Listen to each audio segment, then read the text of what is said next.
사우디 사막을 갈아엎어 철도 건설을 한 한국의 유럽 전역이 뒤집혀졌습니다. 이 말로 이야기를 시작하려 합니다. 사우디아라비아의 모래바람이 휘몰아치는 그날, 캐나다인 제이슨 씨는 눈으로 본 것을 믿을 수가 없었다는데요. 섭씨 50도가 넘는 사막 한가운데서 한국 엔지니어들이 만들어내는 기적 같은 광경을 말입니다. 이 장면은 그를 완전히 경악하게 만들었다고 합니다. 여러분, 이 영상이 마음에 드신다면 구독과 좋아요 부탁드립니다. 여러분의 작은 관심이 더 많은 감동적인 이야기를 전할 수 있는 큰 힘이 된답니다. 이 영상은 캐나다의 한 커뮤니티 자유 게시판에 올라온 내용을 재구성하여 제작하였습니다. 이제 저의 리야드 이야기를 계속 들려드릴게요. 안녕하세요. 저는 제이슨 밀러입니다. 캐나다 토론토 출신의 철도 엔지니어죠. 북미 최대 철도 설계회사 노던스틸의 수석 엔지니어로 근무하고 있습니다. 영하 30도의 혹한에서도 문제없이 돌아가는 설비 설계가 제 전문 분야입니다. 하지만 2022년 봄, 저는 제 평생 가장 큰 도전과 마주하게 됐어요. 제이슨, 사우디 리야드 메트로 프로젝트의 자문으로 참여해 주길 바랍니다. 회사 대표의 말에 저는 눈살을 찌푸렸습니다. 사막의 지하철이라니요?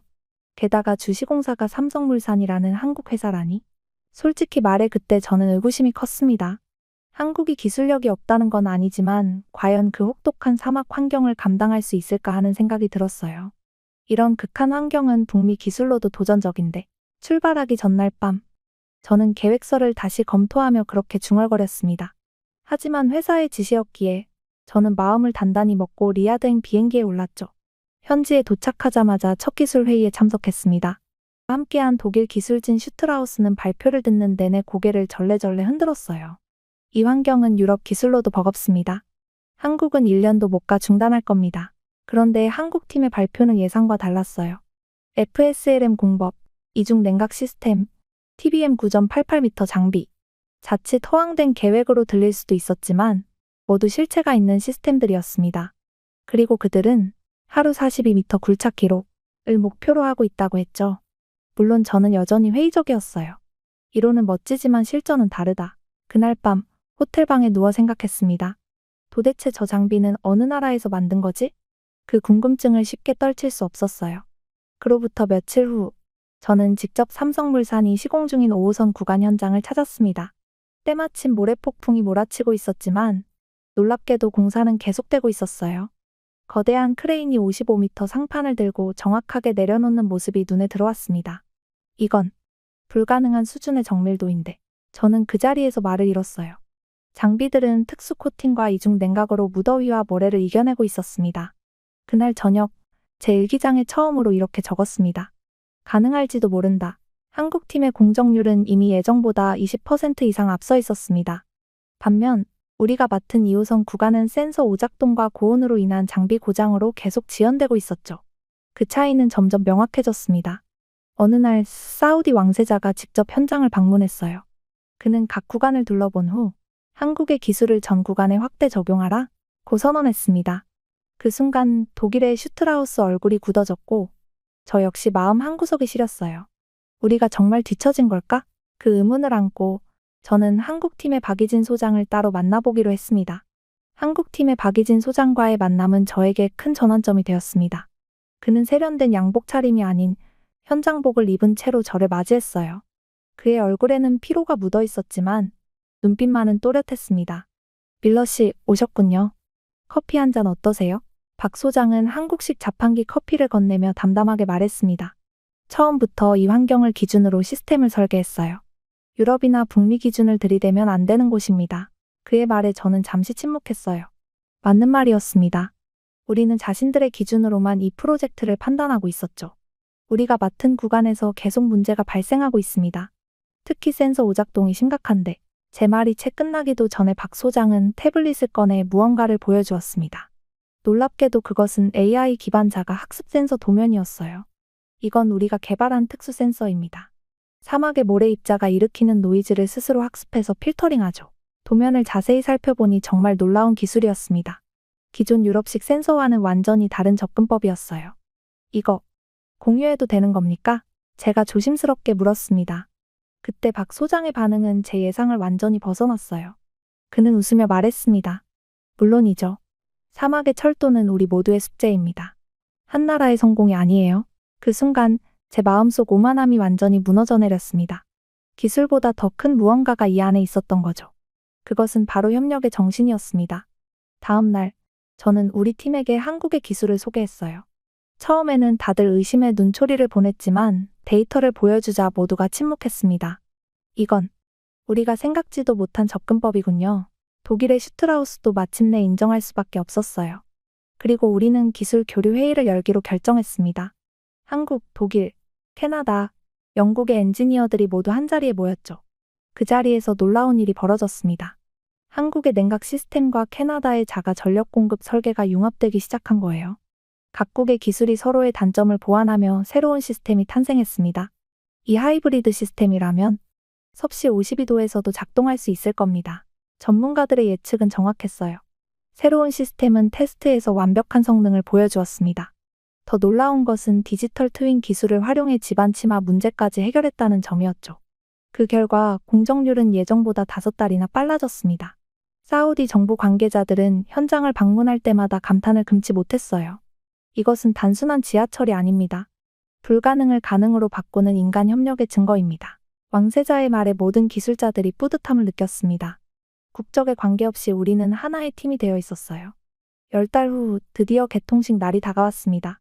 국왕을 비롯한 각국 대표들이 참석한 가운데 리야드 메트로의 첫 열차가 모래폭풍을 뚫고 달리기 시작했어요. 국왕은 연설에서 이렇게 말했습니다. 한국 기술이 없었다면 이 프로젝트는 존재하지 않았을 것입니다. 그 말에 회장은 박수로 가득 찼습니다. 프랑스, 독일, 영국의 기술진들이 한국 팀에게 기술을 배우기 위해 줄을 섰어요. 이것은 기술의 패러다임이 완전히 바뀌는 순간이었습니다. 저는 개통식이 끝난 후 박이진 소장에게 다가갔어요. 그에게 묻고 싶은 것이 있었습니다. 왜 그렇게 쉽게 기술을 공유했나요? 그건 여러분의 경쟁력 아니었습니까? 박 소장은 잠시 생각에 잠기더니 조용히 말했습니다. 우린 자원이 없었어요. 배워야 했고 공유해야만 했죠. 그게 우리가 살아남는 법이었거든요. 박 소장의 이 말은 제 마음 깊이 박혔습니다. 그의 눈빛에는 진심이 담겨 있었어요. 단순한 외교적 수사가 아니라 오랜 역사와 경험에서 우러나온 철학이었습니다. 사실 한국은 불과 50년 전만 해도 세계에서 가장 가난한 나라 중 하나였어요. 저희는 다른 나라의 기술을 배우고 흡수하며 성장했죠. 그 과정에서 깨달은 겁니다. 지식은 공유할 때 더 큰 가치를 만든다는 것을요. 저는 그의 말을 곱씹어 보았습니다. 북미에서는 특허와 지적재산권을 지키기 위해 얼마나 많은 소송이 오가는지, 기술 유출을 막기 위해 얼마나 많은 보안 시스템이 가동되는지 생각했어요. 물론 그것도 중요하지만 어쩌면 우리는 중요한 것을 놓치고 있었는지도 모릅니다. 박 소장님, 한국의 이 철학이 세계적으로 알려져야 할 것 같습니다. 그는 웃으며 손을 저었어요. 과찬이십니다. 우리도 아직 배우는 중이에요. 이번 프로젝트에서도 캐나다의 전력 시스템에서 많이 배웠습니다. 특히 밀러 씨의 자가발전 시스템은 정말 혁신적이었어요. 그의 겸손함에 저는 더욱 감동했습니다. 성공했음에도 여전히 배움의 자세를 잃지 않는 모습이 인상적이었어요. 개통식 다음 날, 우리 팀은 공식적인 기술 이전 세미나를 개최했습니다. 한국, 캐나다, 독일의 엔지니어들이 함께 각자의 전문 분야를 나누는 자리였죠. 이제는 경쟁이 아닌 협력이 중심이 된 분위기였습니다. 세미나 중 가장 인상적이었던 것은 한국팀의 현장 중심 설계 철학이었어요. 그들은 책상에서 완벽한 설계를 만들기보다 현장의 상황에 맞게 끊임없이 설계를 조정하는 유연함을 보여주었습니다. 우리는 매일 아침 현장 상황을 체크하고 설계를 미세 조정합니다. 때로는 하루에도 3번, 4번 설계가 바뀌기도 해요. 놀랍게도 이런 접근법이 극한의 사막 환경에서는 더 효과적이었습니다. 예측 불가능한 모래폭풍과 온도 변화에 빠르게 대응할 수 있었기 때문이죠. 세미나가 끝난 후 사우디 정부는 우리 팀에게 특별한 제안을 했습니다. 새로운 국가 철도망 사업에도 참여해달라는 것이었어요. 이것은 리야드 메트로보다 3배나 큰 규모의 프로젝트였습니다. 이번에는 처음부터 국제협력팀으로 시작하면 어떨까요? 한국, 캐나다, 독일의 기술을 융합한 새로운 컨소시엄을 만들자는 제안입니다. 정보 관계자의 이 제안에 우리 모두는 눈빛을 교환했습니다. 그리고 곧 만장일치의 동의가 이루어졌어요. 이것은 국제 건설 프로젝트의 새로운 패러다임이 될 것이었습니다. 리야드에서의 마지막 날, 우리는 프로젝트에 참여한 모든 엔지니어와 작업자들과 함께 작은 축하 파티를 열었어요. 사막의 별빛 아래 각국의 음식과 음악이 어우러지는 아름다운 밤이었습니다. 파티 중에 박 소장이 제게 다가와 작은 선물을 건넸어요.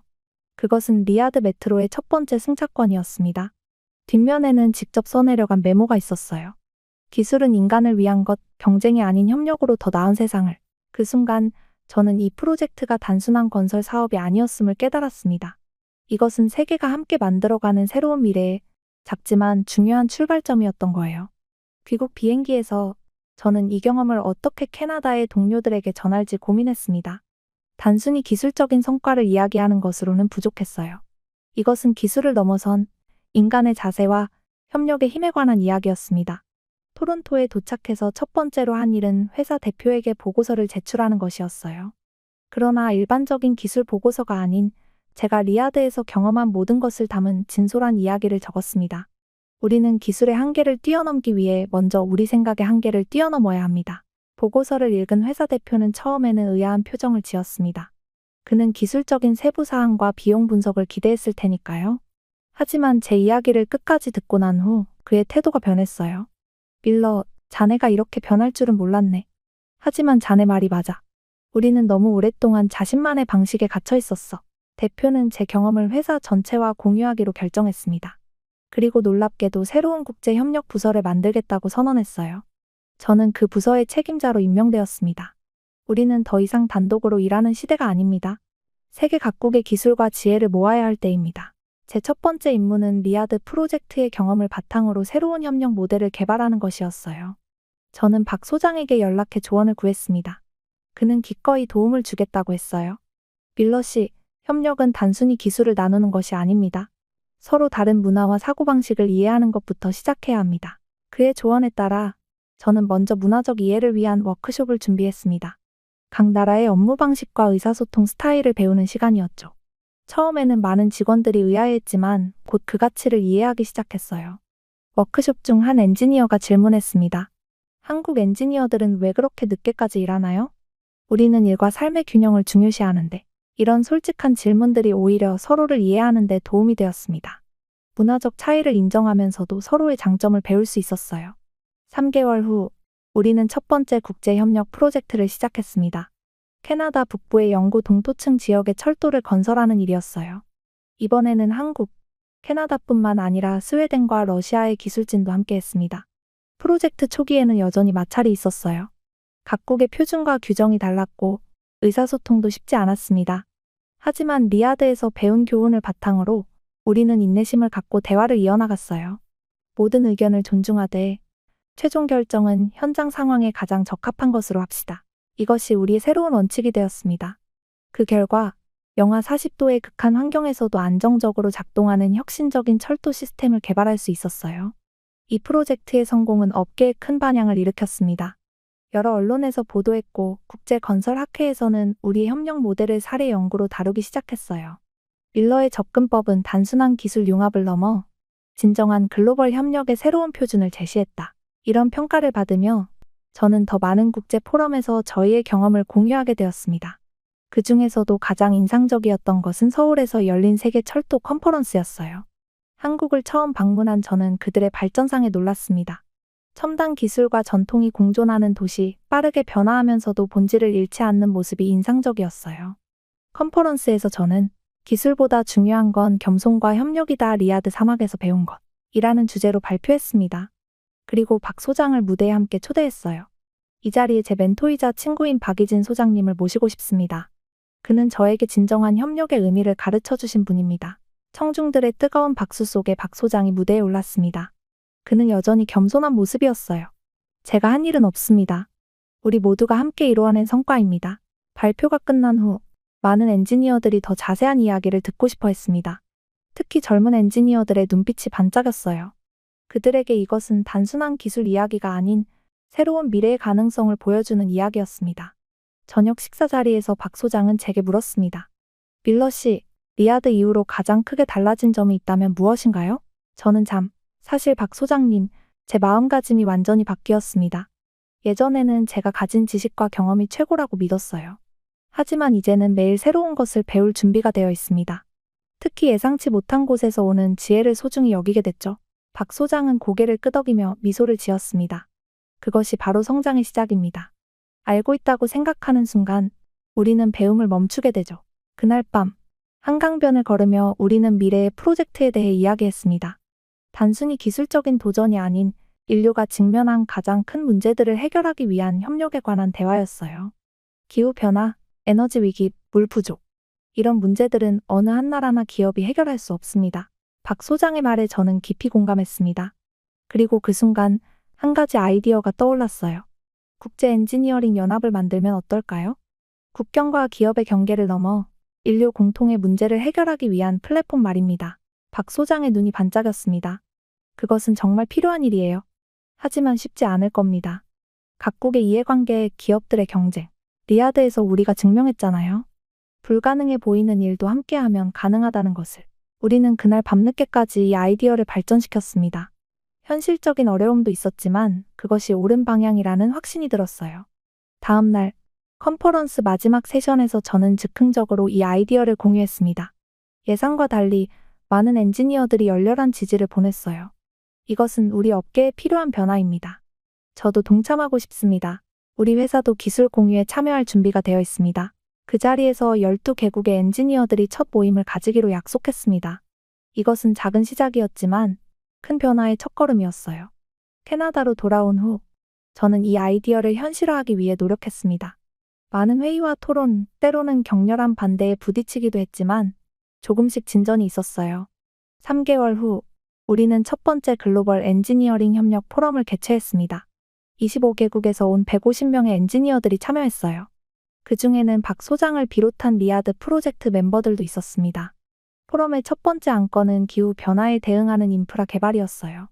해수면 상승, 극단적인 기상 현상에 견딜 수 있는 도시와 교통망을 어떻게 설계할 것인가에 대한 논의였습니다. 우리는 이제 단순히 현재의 문제를 해결하는 것이 아니라 미래의 도전에 대비해야 합니다. 토론은 열정적이었고 많은 혁신적인 아이디어가 공유되었어요. 특히 한국팀이 제안한 적응형 인프라 개념은 많은 관심을 받았습니다. 인프라가 환경 변화에 스스로 적응할 수 있어야 합니다. 고정된 것이 아니라 살아있는 유기체처럼 변화에 반응하는 시스템이 필요해요. 이 개념을 바탕으로 우리는 첫 번째 공동 프로젝트를 시작했습니다. 방글라데시의 홍수 취약 지역의 적응형 교통 시스템을 구축하는 일이었어요. 물에 잠겨도 기능을 유지할 수 있는 도로와 교량, 홍수를 예측하고 대응하는 지능형 시스템을 개발하는 것이 목표였습니다. 이것은 단순한 기술 시연이 아닙니다. 실제로 수백만 명의 삶에 영향을 미칠 수 있는 프로젝트입니다. 이 프로젝트에는 이전과는 다른 특별한 점이 있었어요. 우리는 단순히 선진국의 기술을 개발도상국에 전수하는 것이 아니라 현지의 지혜와 경험을 존중하고 배우는 자세로 임했습니다. 이곳 주민들은 수백 년 동안 홍수와 함께 살아왔습니다. 그들의 지혜를 우리의 기술과 결합한다면 훨씬 더 효과적인 해결책을 찾을 수 있을 거예요. 현지 엔지니어들과 주민들의 참여로 프로젝트는 예상보다 훨씬 빠르게 진행되었습니다. 그들의 지식은 우리가 미처 생각하지 못한 문제들을 해결하는 데 큰 도움이 되었어요. 1년 후 첫 번째 적응형 교통 시스템이 완성되었습니다. 그리고 놀랍게도 완공된 지 2달 만에 심각한 홍수가 발생했어요. 하지만 우리의 시스템은 완벽하게 작동했습니다. 이 시스템 덕분에 우리는 빠르게 대피할 수 있었고 복구 작업도 훨씬 수월했습니다. 현지 주민의 이 말은 우리 모두에게 큰 보람을 주었습니다. 이것은 단순한 기술적 성취를 넘어 실제로 사람들의 삶을 개선한 증거였으니까요. 생각하다가 답했습니다. 방글라데시 프로젝트의 성공은 세계적인 주목을 받았습니다. 유엔에서는 이 모델을 다른 기후 취약 지역에도 적용하자는 논의가 시작되었어요. 우리의 작은 시도가 이렇게 큰 파급력을 가질 줄은 예상하지 못했습니다. 밀러 씨, 이것이 바로 우리가 꿈꾸던 협력의 힘입니다. 박 소장의 메시지를 받고 저는 깊은 감동을 느꼈습니다. 리야드에서 시작된 우리의 여정이 이제는 전 세계로 확산되고 있었어요. 그러나 모든 것이 순탄했던 것은 아닙니다. 글로벌 협력이 확대될수록 각국의 정치적, 경제적 이해관계가 복잡하게 얽히기 시작했어요. 특히 일부 기업들은 자사의 기술을 공유하는 것에 반대했습니다. 이런 방식으로는 투자 수익을 보장할 수 없습니다. 우리는 주주들에게 책임이 있습니다. 한 대형 기업의 CEO가 포럼에서 공개적으로 비판했을 때 저는 잠시 좌절감을 느꼈습니다. 그의 말도 일리가 있었어요.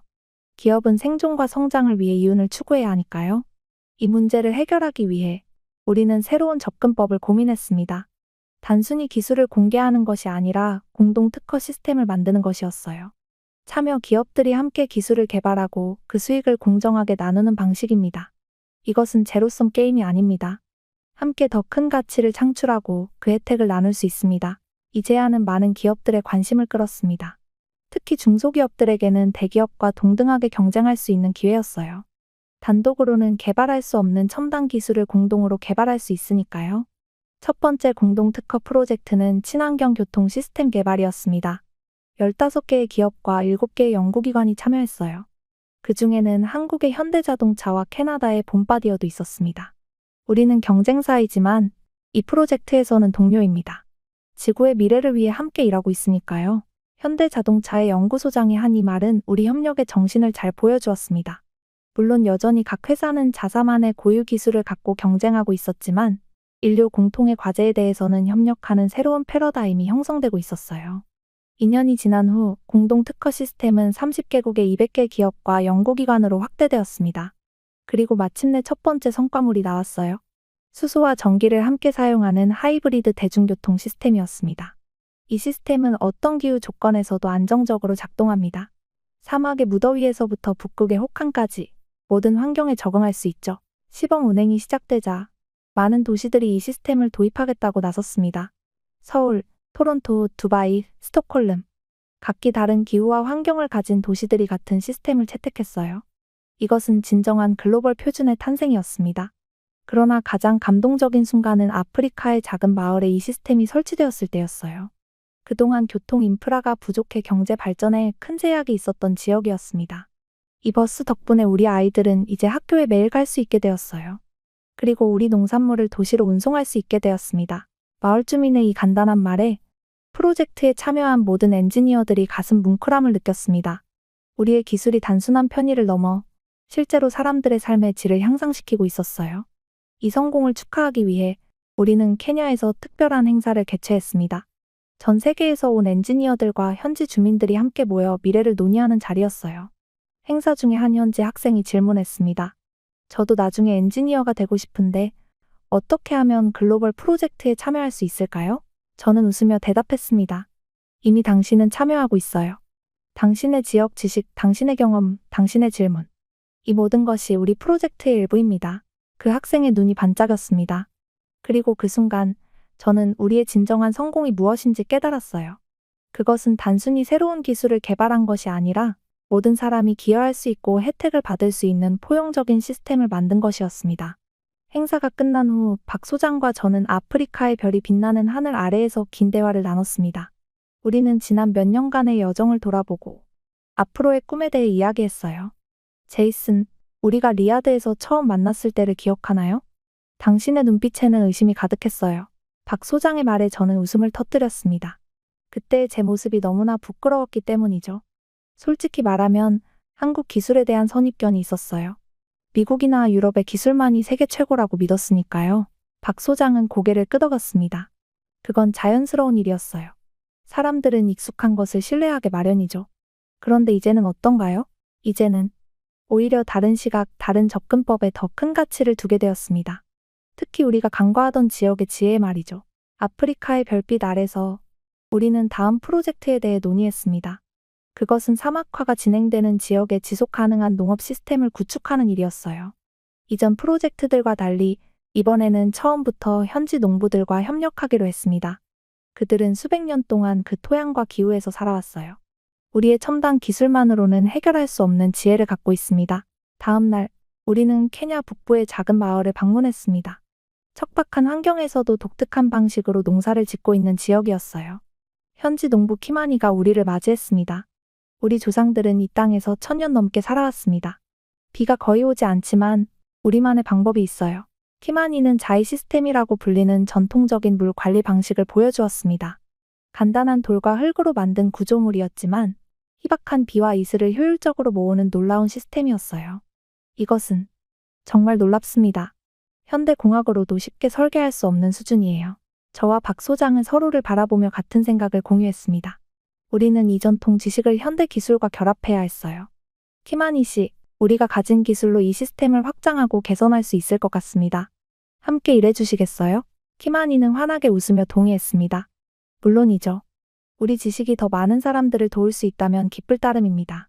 이렇게 해서 글로벌 지속 가능 농업 이니셔티브가 시작되었습니다. 현지의 전통 지식과 최첨단 기술이 만나는 혁신적인 프로젝트였어요.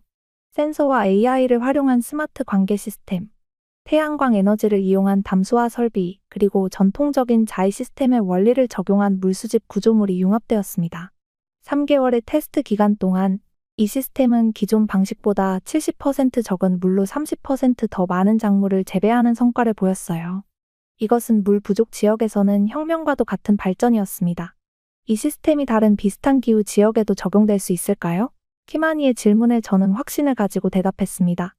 물론입니다. 아프리카뿐만 아니라 중동, 호주의 건조 지역에도 적용될 수 있을 거예요. 그리고 실제로 1년 후에는 12개국에서 이 시스템이 도입되었습니다. 각 지역의 특성에 맞게 조금씩 조정되었지만 기본 원리는 케냐의 전통 지식에서 비롯된 것이었어요. 이 성공은 우리에게 중요한 교훈을 주었습니다. 진정한 혁신은 최첨단 연구소에서만 나오는 것이 아니라 오랜 시간 동안 축적된 현지의 지혜와 최신 기술의 만남에서 탄생할 수 있다는 사실을요.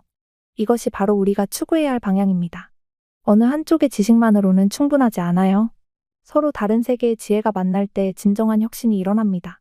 박 소장의 이 말은 이제 우리 포럼의 모토가 되었습니다. 그리고 이 정신은 점점 더 많은 분야로 확산되었어요. 의료, 교육, 에너지. 다양한 영역에서 글로벌 협력의 새로운 모델이 등장하기 시작했습니다. 특히 인상적이었던 것은 세계 학생 엔지니어링 네트워크의 탄생이었어요. 전 세계의 학생들이 온라인 플랫폼을 통해 지역 문제를 공유하고 함께 해결책을 모색하는 프로그램이었습니다. 우리 마을에는 깨끗한 물이 부족해요. 우리 지역은 태풍 피해가 심각합니다. 우리 학교에는 안정적인 전기 공급이 없어요. 학생들은 자신의 지역이 직면한 문제를 공유하고 다른 나라 학생들과 함께 해결책을 개발했습니다. 이 과정에서 그들은 공학적 지식뿐만 아니라 문화적 이해와 협력의 가치도 배웠어요. 한국의 고등학생과 케냐의 학생이 함께 개발한 태양광 물정화 시스템은 많은 주목을 받았습니다. 간단하면서도 효과적인 이 시스템은 전문가들도 감탄할 정도였어요. 이 아이들이 우리의 미래입니다. 그들은 우리보다 더 자연스럽게 경계를 넘어 협력하고 있어요. 세계 학생 엔지니어링 대회에서 만난 이 젊은 인재들을 보며 저는 희망을 느꼈습니다.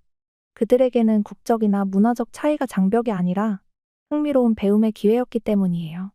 대회가 끝난 후 저는 한 학생의 말에 깊은 인상을 받았습니다. 밀러 선생님, 저는 이번 대회를 통해 깨달았어요. 우리가 직면한 문제들은 너무 복잡해서 어느 한 사람이나 한 나라가 해결할 수 없다는 것을요. 하지만 함께라면 우리는 불가능해 보이는 일도 해낼 수 있습니다. 말레이시아에서 온 16살 소녀 아이샤의 이 말은 제 마음을 뭉클하게 했습니다. 그녀의 눈빛에서 저는 미래에 대한 확신과 희망을 보았어요. 아이샤, 너의 세대가 우리가 시작한 이 여정을 더 멀리 더 높이 이끌어갈 거야. 그녀는 웃으며 고개를 끄덕였습니다. 저희에게 기회를 주셔서 감사합니다. 이제 저희 차례입니다. 그 대회 이후 세계 학생 엔지니어링 네트워크는 더욱 확대되었습니다. 150개국의 학생들이 참여하는 거대한 커뮤니티로 성장했어요. 그들은 단순히 기술적인 문제를 넘어 사회적, 환경적 문제들도 함께 해결하려고 노력했습니다.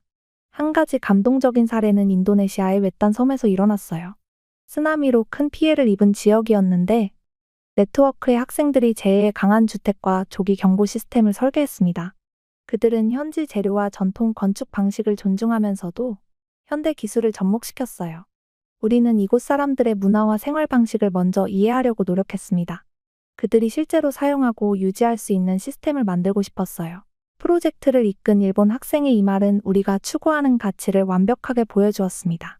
기술은 인간을 위한 것이며 현지의 맥락과 필요에 맞게 조정되어야 한다는 철학이죠. 이런 젊은이들의 활약을 지켜보며 박 소장과 저는 다음 단계를 구상했습니다. 그것은 글로벌 지식 헌장의 제정이었어요. 전 세계의 기업, 연구기관, 정부가 함께 서명하여 인류 공통의 과제를 해결하기 위한 지식 공유의 원칙을 세우는 것이었습니다. 인류의 생존과 번영에 필수적인 지식은 모두가 접근할 수 있어야 합니다. 각 지역의 전통 지식은 존중되고 보존되어야 합니다. 혁신의 이익은 공정하게 분배되어야 합니다. 헌장의 주요 원칙들은 이런 내용을 담고 있었습니다. 물론 처음에는 많은 회의적인 시각이 있었어요. 특히 대기업들은 지적재산권 보호에 대한 우려를 표했습니다. 하지만 놀랍게도 일부 선도적인 기업들이 먼저 서명하기 시작했어요. 그들은 장기적인 관점에서 보면 지식 공유가 오히려 더 많은 혁신과 성장을 가져온다는 것을 깨달았기 때문입니다. 우리는 이미 리아드 프로젝트와 이후의 여러 협력 사업에서 그 효과를 입증했습니다. 함께할 때 우리는 더 빠르게, 더 멀리 갈 수 있습니다. 유엔 연설에서 한 이 말은 많은 공감을 얻었습니다. 그리고 마침내 300개 이상의 기업과 80개국 정부가 글로벌 지식 헌장에 서명했어요. 이것은 단순한 선언이 아니라 구체적인 행동 지침과 협력 체계를 포함한 실질적인 변화의 시작이었습니다. 헌장 서명식이 끝난 후 저는 박 소장과 함께 유엔 건물 앞 공원에 앉아 있었습니다. 가을에 선선한 바람이 불어오는 평화로운 순간이었어요. 제이슨, 당신이 리야드에 왔을 때 이렇게 될 줄 상상이나 했나요? 저는 웃으며 고개를 저었습니다. 상상도 못했죠. 저는 그저 기술적인 자문을 하러 갔을 뿐이었으니까요.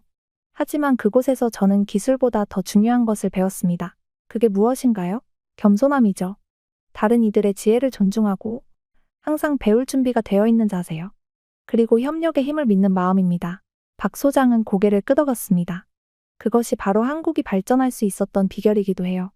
우리는 항상 배우는 자세를 잃지 않았습니다. 그리고 배운 것을 우리만의 것으로 만들어 더 발전시켰죠. 그날 저녁, 우리는 앞으로의 계획에 대해 이야기했습니다. 글로벌 지식 헌장은 시작에 불과했어요. 이제 우리는 그것을 실질적인 행동으로 옮겨야 했습니다. 다음은 글로벌 협력 학교를 설립하는 것이 어떨까요? 다양한 국가와 문화 배경을 가진 미래의 리더들을 위한 교육기관을 말이죠. 박 소장의 제안에 저는 즉시 동의했습니다. 우리가 경험한 협력의 가치와 방법론을 체계화하여 다음 세대에게 전달하는 것이 중요하다고 생각했기 때문이에요. 1년 후, 서울과 토론토에 동시에 글로벌 협력 학교가 문을 열었습니다.